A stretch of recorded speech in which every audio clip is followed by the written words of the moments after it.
Hello guys, welcome back to our channel. We are so excited to have you again. Some few days ago, governors of the All Progressive Congress held a private meeting with the ex-president Goodluck Jonathan in Abuja on Friday night, and a lot of speculations have come up on what the content of the meeting was, but most people are saying that it revolves around 2023 permutation. In attendance in that meeting was Governor of Yobe State, who is also acting as the national chairman of the APC, that's Bonny, and also David Umahi was in attendance, Atiku Bagudu, Governor of KB and chairman of the Progressive Governors Forum, Abubakar Baduru, Governor of Jigawa, all of them were in attendance. But guess what? Despite all the speculations, people are saying they went there for this purpose. PDP even had spoken up about that particular meeting, but nobody knows exactly what was decided in that meeting. But guess what? What has really shocked Nigeria is that an APC chieftain has sent a strong warning to the ex-president Goodluck Jonathan, and he's telling him that they will dump him when the time comes. Who is this person? We are going to discuss all of this, but before we continue, if you're not subscribed to our channel, just hit the red subscribe button and also the bell icon so that you can get notification anytime we publish our videos. Dr.Garus, Gololo, a chieftain of the All Progressive Congress APC, has warned former President Goodluck Jonathan to be wary of the governors who are visiting him ahead of the 2023 general elections. Some governors had met Jonathan in his Abuja private home on Friday, the day he was celebrating his 63rd birthday anniversary. Though the reason for the visit was unknown, some northern groups had earlier rallied Jonathan, reportedly drafting him to run for the presidency under the APC in 2023. But Gololo, while responding to question on Monday night, said the governors were only there to deceive Jonathan. He said, and I quote, "They were there on their own. Nobody sent them. They are busybody governors. They abandon the business of governance in their state and be chasing shadows. Who told them Jonathan will win any election again in Nigeria? And who told them we are in shortage of candidates in APC? At the appointed time, they shall be shocked by the array of capable personalities that will indicate interest in 2023. Gololo said the governors knew what they were doing, stressing that they would soon dump Jonathan when the chips are down. I am sorry, a prophet, but I am not a prophet, but I know that those governors will soon dump him. They all have their ambitions and interests in their pockets, yet they will not allow Jonathan to rest. If he, Jonathan, truly wants to remain a hero, he should just retire and watch from the background. He has tried by conceding defeat in 2015. That's a great achievement. That is what the whole President of America, Donald Trump, cannot have the courage to do. But let him not disgrace himself by running for 2023, because he can't even win any election in Nigeria again. Nigerians won't vote for anyone who has been tested in any office before. We want a more capable hands, a fresh hand with fresh ideas. Those governors don't own their states.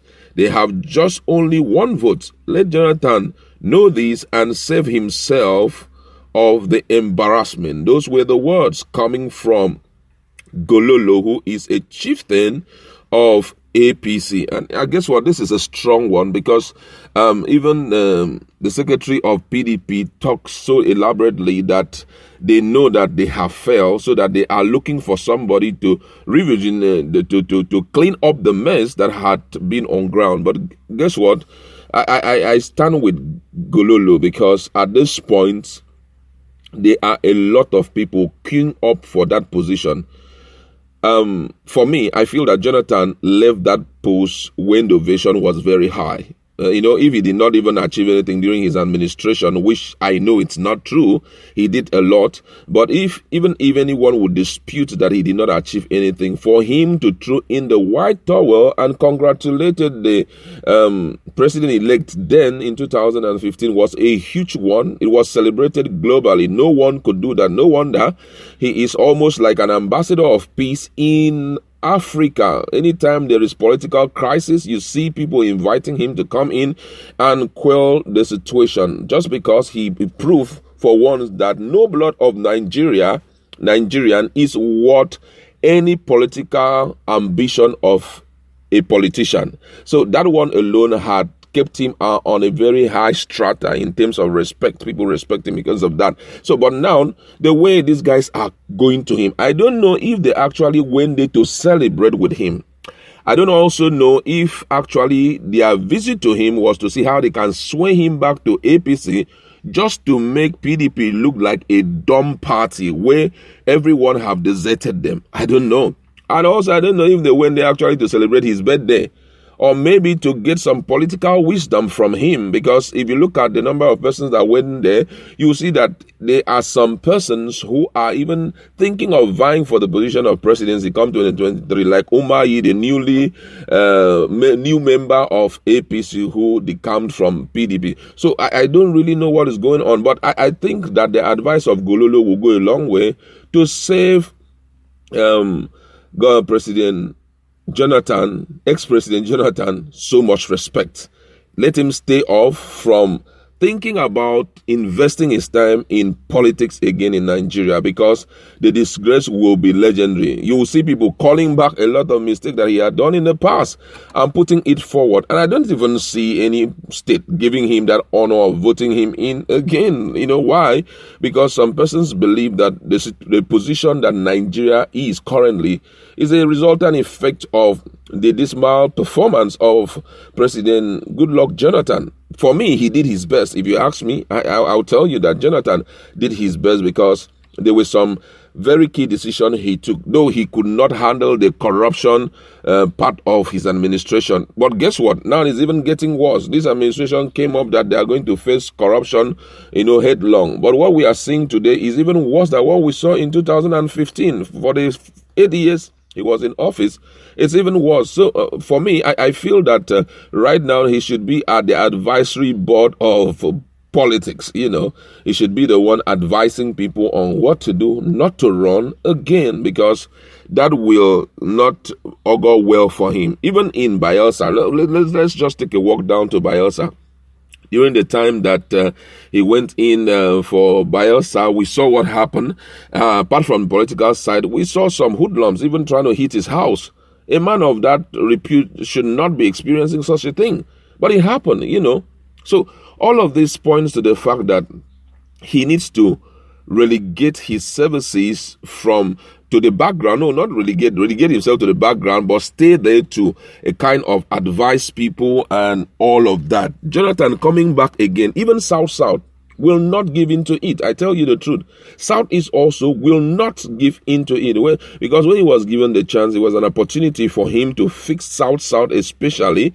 It was shocking that after everything, Biafra was nothing to write home about in terms of infrastructure and every other thing. That was why those guys were really angry at the president, angry at Jonathan, because they expected so much from him. But be that as it may, nobody really know what the reason why they met him. But I think that the reason why they met him, they're trying to see how they can sway him to APC, not to compete again or not to go in for presidential position, but possibly to come and give them the support that they need. Because if you look at the thing going on right now politically, you will notice that there is this political romance between him and the president. You see any other president just walk into Buhari's office or so rock and be discussing things. But over times, we have noticed that Jonathan has been going to Aso Rock to have a discourse with the president. So everyone seems to be in a very good relationship with the APC government. That's Buhari-led government right now. That's why there's a lot of suspicion if Buhari may likely want to give him another chance to run for the next 4 years, at least to complete his 12 years in office. But I know it's going to be a tough one if that happens. Gololo is saying, don't try it. If you try it, you're going to mess up all the years of respect that Nigerians have had for you. But what do you think? Just go to our comment section. Let us interact. What's your position on this? Do you think that Gololo is speaking as an insider, or do you think he's only trying to dissuade the former president from continuing with his political journey? Let's interact in our comment section. Thank you.